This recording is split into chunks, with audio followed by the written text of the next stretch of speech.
Bom, nós vamos hoje iniciar aqui a segunda parte. Nós terminamos a primeira parte, né?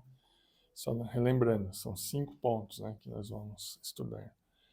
E nós terminamos a semana passada o primeiro, e hoje nós vamos iniciar o segundo, que é justamente sobre a mensagem atribuída à evangelização.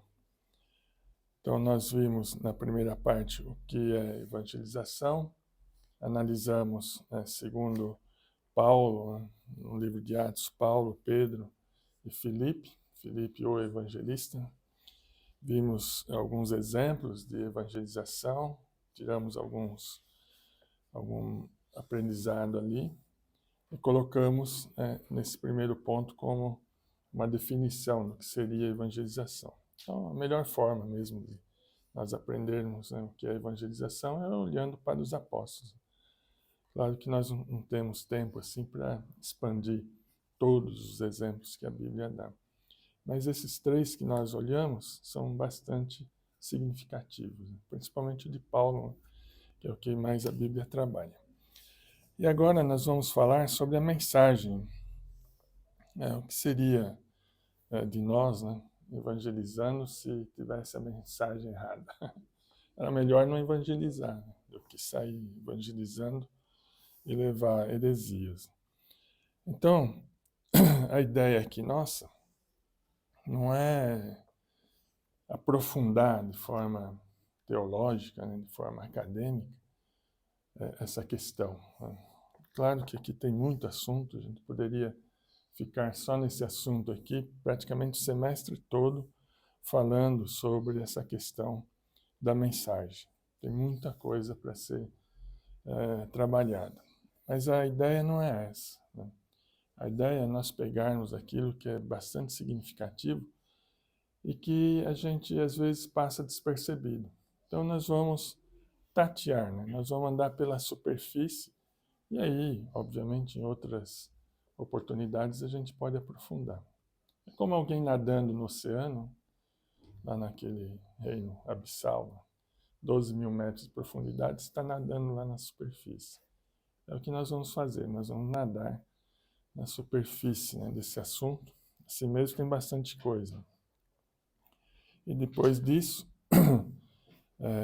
se nós acharmos, né, necessidade, a gente pega um tema, né, às vezes sugerido por vocês mesmos, né, vocês podem alertar e nós vamos estudar, vamos preparar o assunto e mergulhamos mais profundamente nessa questão. Então, começando pela superfície, qual seria o conteúdo da mensagem evangelística? Essa resposta parece bastante óbvia, né? A resposta bem superficial seria o Evangelho de Jesus Cristo, o Cristo crucificado e ressuscitado, a mensagem que inclui o pecado humano, a graça de Deus, né, que envolve o novo nascimento e a vida pelo Espírito. Quando nós falamos isso, né, é bastante claro para quem já conhece, né, para quem está familiarizado. Embora a mente, todos esses temas aqui que eu falei, tem viés mais profundo. Nós podemos cometer alguns tropeços aqui, né? Nós mesmos que temos, né, dado o cuidado de estudar, de ler e tudo mais, mas nós vamos ver aqui no nosso estudo que tem coisinhas, né, pontos, né, que às vezes a gente pensa que está certo, mas estudando aqui um pouquinho mais, a gente vê que poderia ser melhorado. Só fazendo um parênteses aqui, esse material está tudo no coisa, né? Quem quiser. O Paulo, né? Tá. Então, nós vamos seguir por aqui, porque pode ser que eu acrescente alguma coisa ou deixe de falar, né? Então, depois os irmãos lendo, tem uma visão mais detalhada aqui. E outra coisa, né? Eu não estou pregando, tá? Então é uma aula. Então, vocês podem interromper a hora que achar necessário. Se não entendeu, se eu falar alguma coisa que não está bem clara, a gente para e procura melhorar exposição. Então, essa resposta, né, para essas perguntas que eu fiz aqui, essa pergunta que eu fiz, né, sobre esses pontos que eu falei, só faz sentido mesmo para quem é crente e está familiarizado com as doutrinas. E nós vamos ver que as doutrinas, né, da palavra de Deus é importante, muito importante na questão da evangelização. Claro que quando nós evangelizamos, a gente não vai entrar em detalhes profundos, né, de doutrinas que nós mesmos temos dificuldade para entender. Né? Existem muitos pontos que nós mesmos não temos como explicar. A gente conversa entre nós. Então, nós não vamos levar esses pontos por evangelizado. Mas nós podemos pegar alguém, né, que está sendo evangelizado, que professa uma doutrina, numa denominação que não tem muito compromisso, né, com a palavra de Deus, e que tem conhecimento, né, pelo menos na teologia deles. E aí vai exigir um debate mais acalorado, né, um aprofundamento melhor. E aí a gente tem realmente que estar preparado. Mas isso é um detalhe que não é muito comum. Né? Por exemplo, né, a gente já viu aqui, já vimos, né, entre nós mesmos, conversas sobre uma denominação, né, chamada Testemunha de Jeová, né, os TJ. Eles pregam, né, de casa em casa. Então, eles têm, dentro da teologia deles, eles têm bastante conhecimento. Né? Ou pelo menos, assim eles pensam que têm. E aí, quando nós vamos evangelizá-los, nós também temos que ter o nosso conhecimento dentro da nossa teologia para poder conversar com eles. O objetivo aqui não é, de forma alguma, debater no sentido pejorativo, mas é conversar, né? Mostrar as características da nossa teologia que está afirmada na Bíblia e como nós interpretamos. Isso nós vamos ver no primeiro ponto aqui, né?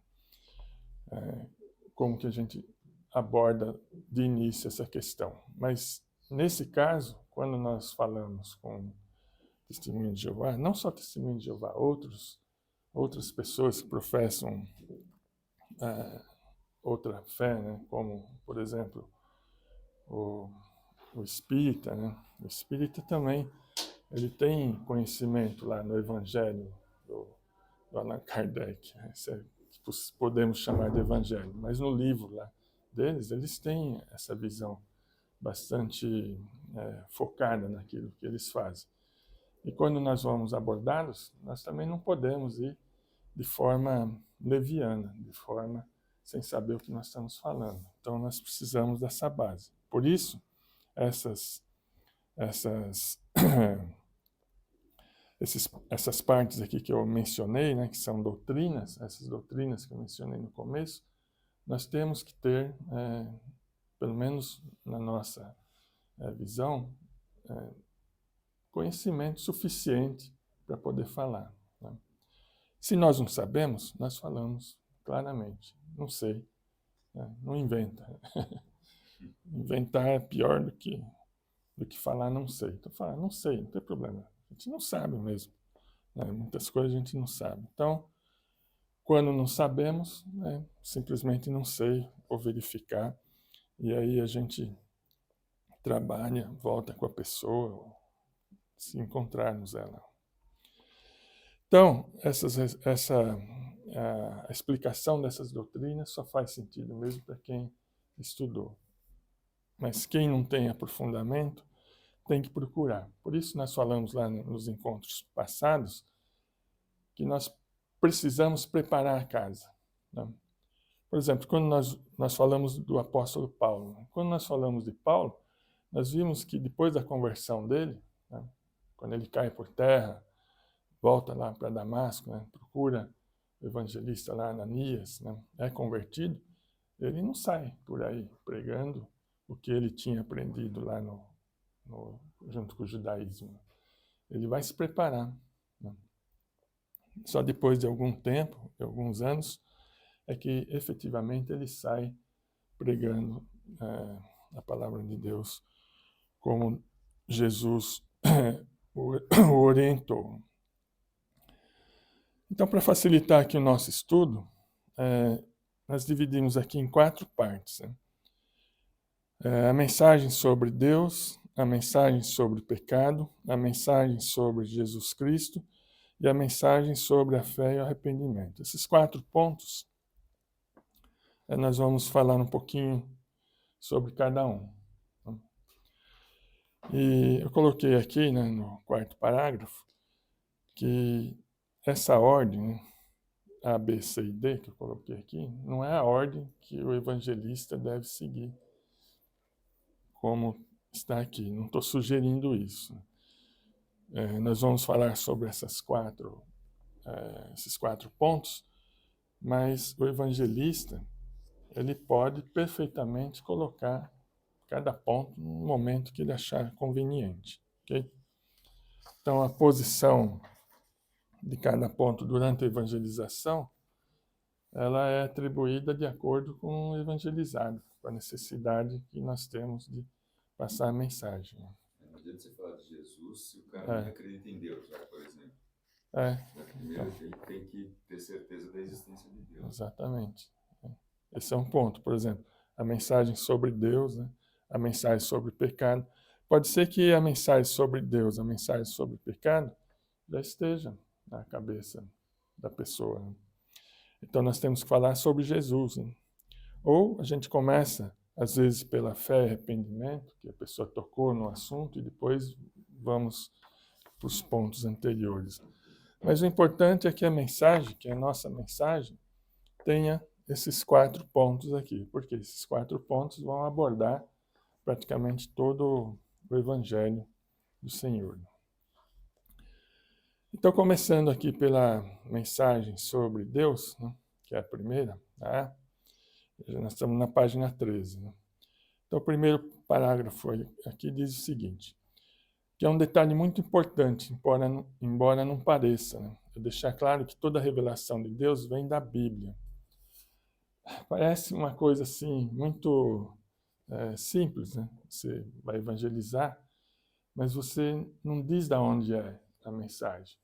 Então, o primeiro raciocínio que alguém pode ter, quando alguém está acostumado com a própria verdade, né, com o próprio sistema humano, que traz muito daquilo que cada um tem a sua verdade, cada um tem a sua visão, cosmovisão, tal, que está saindo da sua cabeça, está saindo da sua mente. Isso é uma ideia que você está vendendo, ou é uma ideia de um grupo lá que você faz parte, né? E aquele grupo quer colocar aquela ideia. Então, quando nós mostramos que o que nós estamos falando vem da Bíblia, e nós temos a Bíblia para mostrar, né, onde está escrito e por que nós interpretamos dessa forma a mensagem, já muda um pouco. Né? A pessoa já tem um posicionamento de que você tem fé, né, naquilo que é a revelação de Deus, né? Tem fé no Senhor, e você está passando a mensagem segundo aquilo que você está aprendendo, porque é uma revelação de Deus. Nós podemos pensar o seguinte, bom, mas da mesma forma que você está pensando, né, o testemunha de Jeová não pensa do mesmo jeito, né?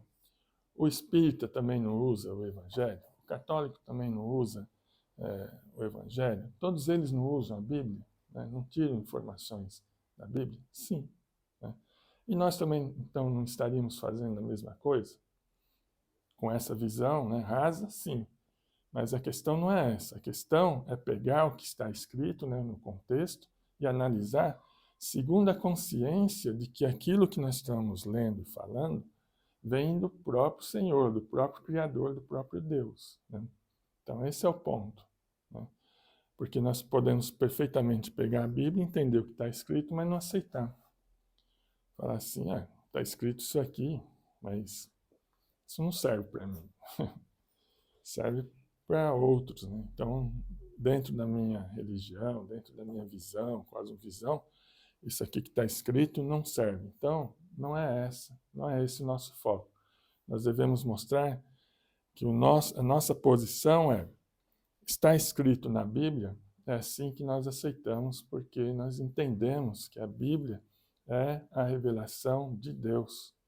Né? Então, se nós não entendermos isso, fica difícil caminhar, né, nas nossas explicações.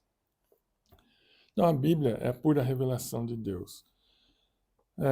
Isso nós temos feito, né, lá nas nossas reuniões, às segundas-feiras, e muitas vezes a gente nós temos lá convidados que professam fé em outros, né, em outras vertentes. E às vezes a gente vai falar, às vezes não, normalmente nós vamos falar coisas que vão incomodar a pessoa. E vão, porque a Bíblia tem esse viés, né, de autoconfrontação. Ela nos confronta, né, nós acreditando nela como revelação de Deus, ela nos confronta. E nesse momento nós sabemos que é Deus, né, nos confrontando. Agora, quem não tem esse conhecimento vai imaginar que é nós, né? Estou evangelizando uma pessoa e falo aquilo, mas, bom, qual a sua autoridade para falar comigo sobre isso? Né? Quem você pensa que você é? Então, nós somos arautos de Deus, nós estamos falando a verdade, né, que Deus expressa na palavra dele. Nós devemos deixar esse ponto o mais claro possível. Sei que nem sempre é possível, mas nós devemos procurar deixar esse ponto claro, né, para quem está ouvindo. Para não dar um ar de arrogância, um ar de esse cara é muito arrogante, né? Ele pensa que sabe? Isso daí vai existir, né, normalmente. E nós sabemos também que nós temos, né, um adversário que está sempre procurando colocar pedra no caminho, né, da pregação. Então, esse é uma pedra que dá bons tropeços para quem quer sair da verdade. Então, essa questão, nós falamos aqui no parágrafo 2, e é um ponto que a gente deve levar em bastante consideração. Aí no parágrafo 3, nós temos o seguinte: uma vez estabelecida essa verdade, podemos ficar mais seguros, né, sobre a mensagem que levamos. É claro que se a pessoa entender isso, ficou muito mais fácil a gente caminhar. Né? Nós vamos caminhar com muito mais facilidade, né, na pregação da palavra, porque a gente sabe que a pessoa também vai estar olhando para a Bíblia.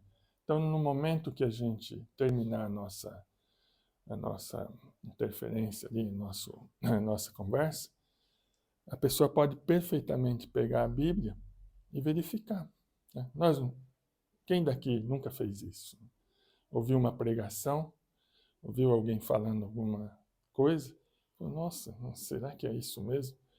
Em qual parte ele está falando? Está falando lá, né, do Evangelho, está falando... Aí você vai lá e lê o contexto todo, verifica, vai procurar comentários de comentaristas seguros, né, que a gente sabe que são pessoas sérias, e vai procurar, né, trazer aquela verdade para sua cabeça, de forma que você fique conscientemente tranquilo que aquilo que você está entendendo, o que você ouviu, é realmente o que Deus quis dizer com a mensagem dele, né, através da Bíblia.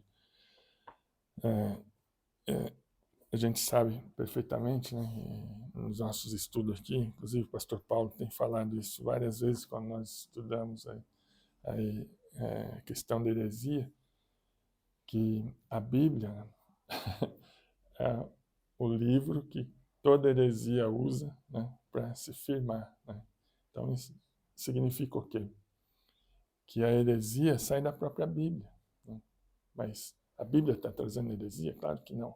É quem interpreta, né, de forma equivocada, né, as mensagens de Deus, texto fora do contexto, e coloca essas heresias para fazerem parte da nossa vida.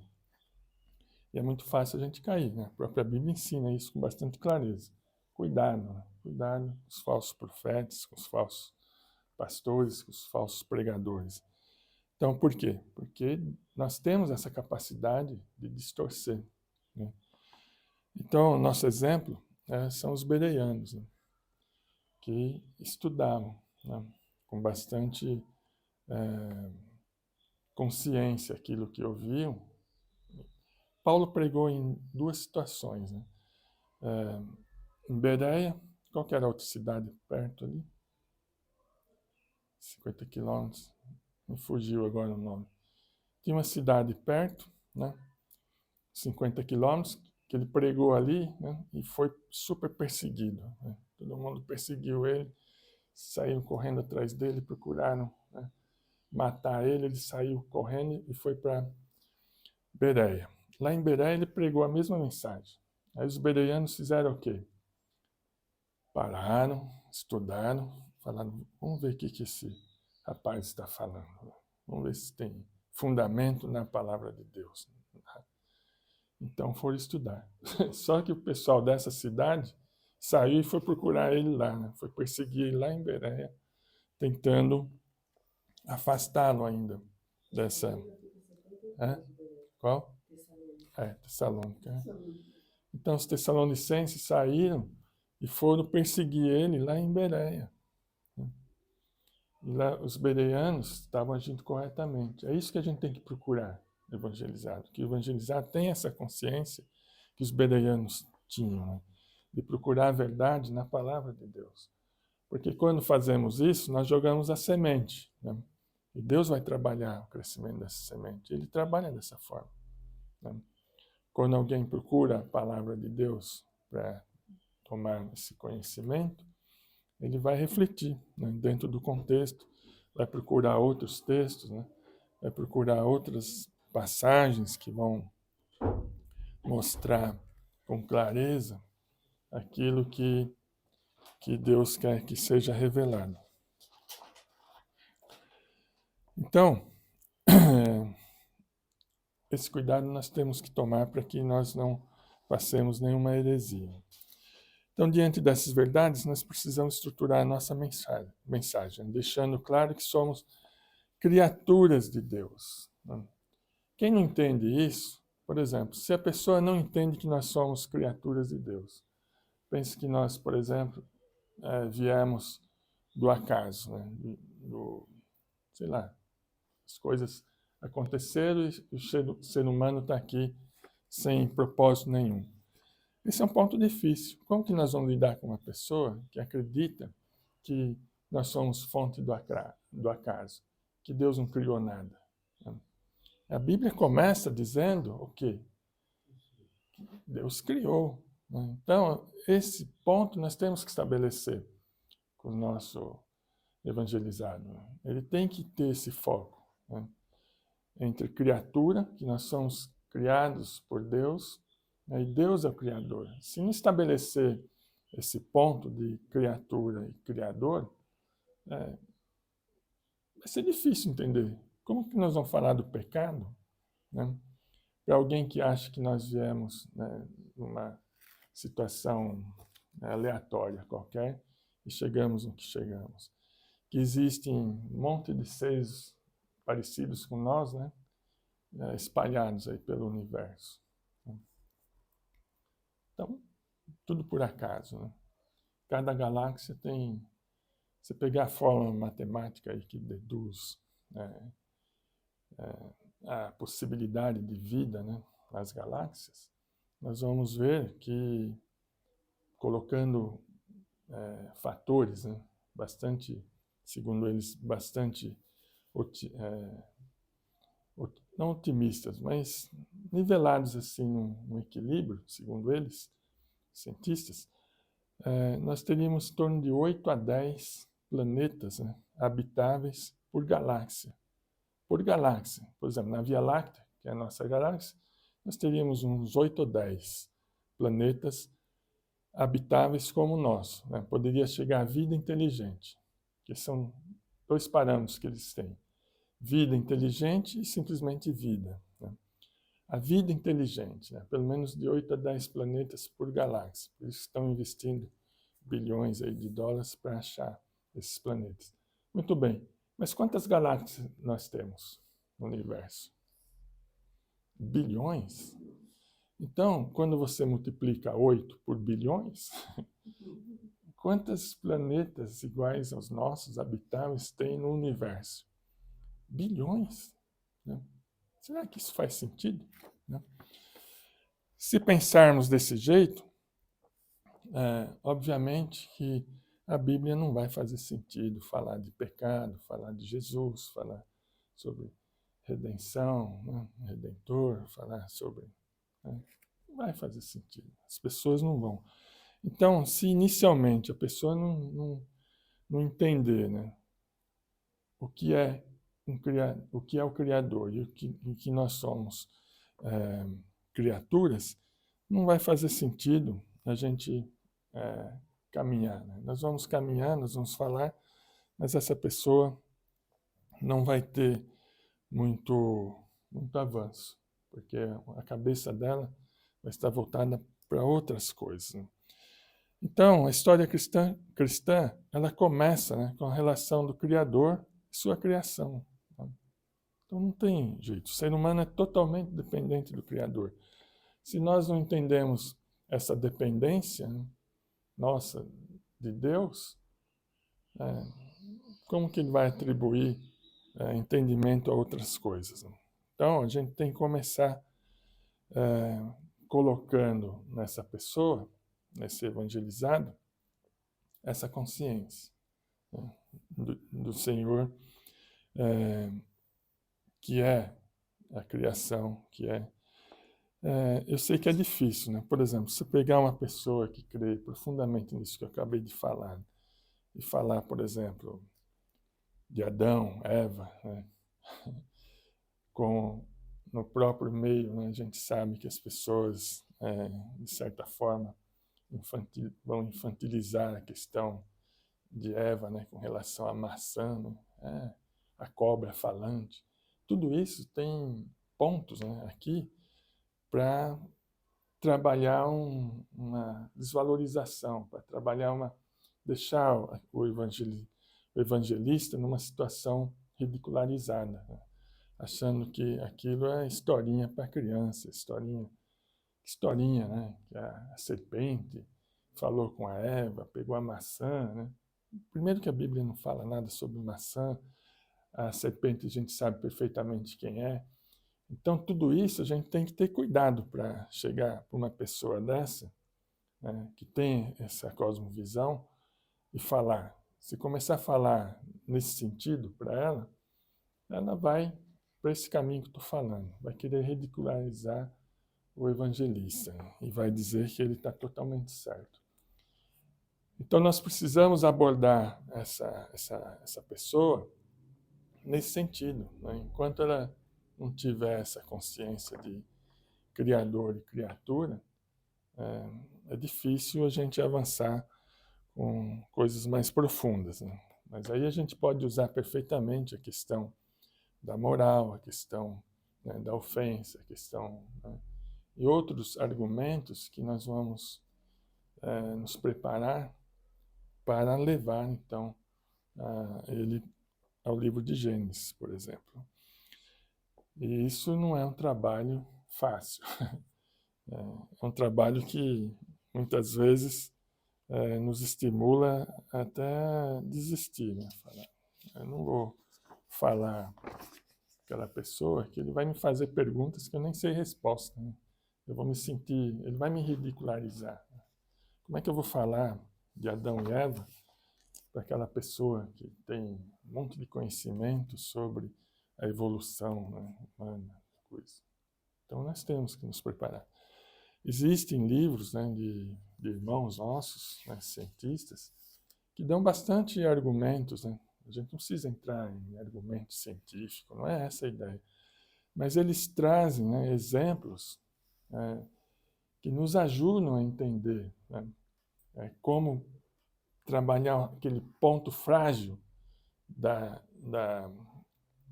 dessa cosmovisão evolucionista.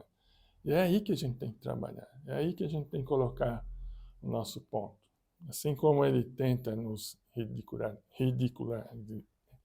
ridicularizar, né? Às vezes enrosca. nós também temos, não no sentido de fazer o mesmo com eles, mas nós devemos colocar pontos que também levam, né, eles a pensarem, opa, né, essa minha ideia aqui também não é tão firme quanto estou pensando. E nós, né, o que acontece conosco depois, né, da morte? Né? Esse é um ponto de grande reflexão, que muitos trabalham e vivem nesse mundo como se o mundo, para ele, nunca fosse acabar aqui. Né? Mas um dia acaba. Né? Um dia acaba. Um dia, nossa vida aqui passa, assim como vai passar. E às vezes são exatamente esses pontos que nós devemos trabalhar. Aqui é a base de apoio. Né? Se a vida aqui é tão sem sentido, né? O que acontece depois da morte? Né? Será que a nossa consciência é tão vaga assim, né? Que todos têm uma esperança de vida eterna, de vida após a morte? Né? Mesmo aquele que não acredita em nada, né? O ateu. Esse é um ponto de reflexão. A questão da morte, a questão da vida, né? Depois da nossa morte aqui, ela nos traz uma reflexão, mesmo que individualizada, muito profunda. Né? E muitos vão procurar o Senhor, né? Vão procurar uma resposta aonde? Em Deus, né? Na Bíblia. Porque quem mais tem poder? A própria Bíblia diz, né? Não lembro que passagem, mas eu marquei aqui. Aquele que faz descer a sepultura e sair da sepultura. Não é Isaías, né? Não consegui guardar. O Senhor é que faz descer a sepultura e faz sair da sepultura. Então, essa capacidade, né, de cuidar da vida e da morte só pertence a alguém que tem muito poder, é o próprio Deus. E é aí que a pessoa vai procurar resposta. É aí que nós podemos, então, começar a trabalhar. Né? Mostrando para ele esse primeiro ponto, né, do Criador e da criatura. Então, esse ponto é extremamente necessário. Samuel 2, exatamente. É lá mesmo. Então, esse ponto é extremamente relevante, né? Porque todo mundo vai ter esse viés. Né? Pouquíssimas pessoas não vão se importar com o que acontece depois da morte. Talvez ele não se importe consigo mesmo, mas vai se importar com o pai, com a mãe, com o filho, né? Com a esposa, com alguém mais chegado. Às vezes as pessoas se importam muito mais com uma experiência, né, desse tipo com um parente do que com si mesmo. Né? Mas vai pensar, né, sobre isso. Quem que não reflete, né, sobre a questão da morte, da vida eterna? E aí nós podemos usar aqui, recorrer ao próprio apóstolo Paulo, né? Em Atos 3, 16, 14, 15, 17 e 24, a abordagem dele é exatamente dessa forma que eu estou falando. Né? Quando ele falava com o judeu, ele não precisava explicar o Criador, a criatura. O judeu tinha o Antigo Testamento, conhece tudo, né? Tem os profetas, tem os livros de sabedoria, tem o livro, né, o Pentateuco. Então não precisa explicar. Né? O judeu já tinha, então ele já ia adiante. Mas quando ele pregava para um gentil, aí sim, né? O gentil não conhecia o Antigo Testamento. O gentil tinha várias filosofias, né? Doutrinas do mundo, né? Que a pessoa ia seguir e não estava, né, familiarizado com isso. Então, né, nós vimos ele pregando lá nos atenienses, falando primeiro sobre o quê? Sobre a questão do Criador, da criação. Só daí para frente que ele avançou, então, até chegar em Jesus. Né? O objetivo nosso é levar Jesus. Né? Isso é. Mas se a gente atropelar alguns pontos, é como eu falei, nós vamos parecer infantis, né? Vamos parecer crianças. Por quê? Porque para aquela pessoa não faz sentido nenhum, né, o que nós estamos falando. E ela vai acabar não dando atenção para a nossa pregação. Então, nesse sentido, o apóstolo Paulo nos ajuda novamente, né, a dar aqui uma referência de como nós devemos andar. E também, né, nós não devemos pensar, estou falando aqui de ciência, falando de criação, né, nós não devemos levar esse assunto para a questão apologética, para a questão de debate. Né? Não é esse o objetivo. Nosso objetivo é levar a questão para o lado de reflexão. Né? A pessoa tem que refletir, né? A pessoa tem que procurar a reflexão em si mesma, a autoconfrontação. Nós já falamos, né, nos primeiros encontros que o convencimento não vem de nós. Não somos nós que convencemos as pessoas. Mas Deus quer, né, e nos deu esse atributo de levar a mensagem e de trabalhar.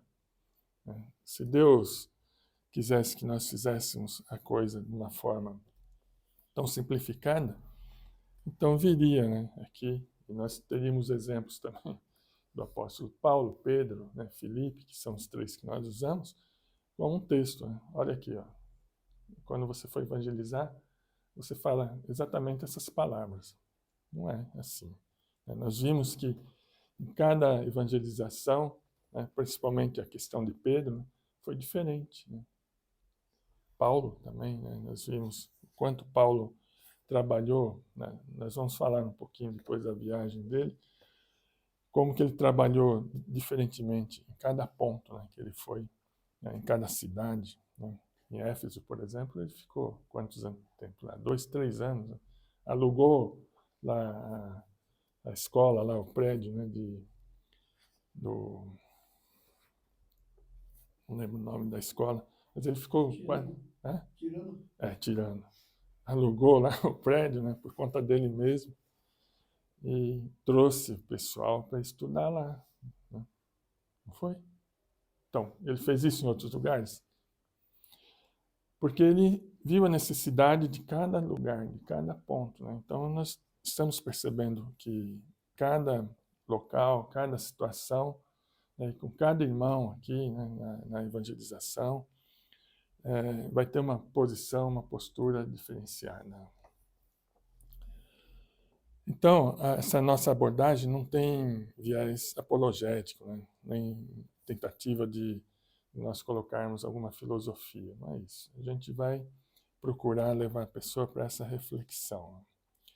Então, essa lição, né, essa lição do Criador, né, da criatura, é a lição básica, né, do Evangelho de Cristo. Ele começa com essa lição. Se a pessoa não entender que Deus é o Criador, né, e nós, a criatura, não tem sentido. Né? Eu coloquei até uma frase interessante aqui embaixo. Né? Se não conseguirmos chamar Deus de Criador, né, não podemos chamá-lo de Redentor. Quem não consegue chamar Deus de Criador, jamais chamará ele de Redentor, porque são coisas que não vai avançar. Então, o primeiro passo, a primeira base, né, para o nosso encontro com a pessoa, principalmente se nós não conhecemos a pessoa, é entender se essa pessoa tem uma cosmovisão, tem uma visão de Deus como Criador, né, e ele como criatura, ou se está do outro lado, né, como simplesmente crer que a vida surgiu ao acaso e nada gerencia, né, a nossa vida. Esse é o primeiro ponto, e daí para frente a gente começar a trabalhar. Bom, esse é o primeiro ponto, né? Claro que tem muito mais coisa aqui, mas com relação a Deus, eu acho que o primeiro ponto que nós pontuar aqui, né, a primeira coisa que nós temos que estabelecer é essa, né? Como que a pessoa enxerga Deus. Né? Se ele tem essa visão de Criador, né, e ele como criatura, e a dependência de Deus, ou está num outro patamar. E aí nós devemos, então, fazer primeiro a lição de casa, né, mostrar como Deus age, né, quem é o Senhor do universo, para depois ir para Jesus. Se a gente tentar falar do Redentor, né, de Jesus, para alguém que não entende sobre o que é Deus o Criador, aparentemente nós estamos aqui perdendo tempo. Ok?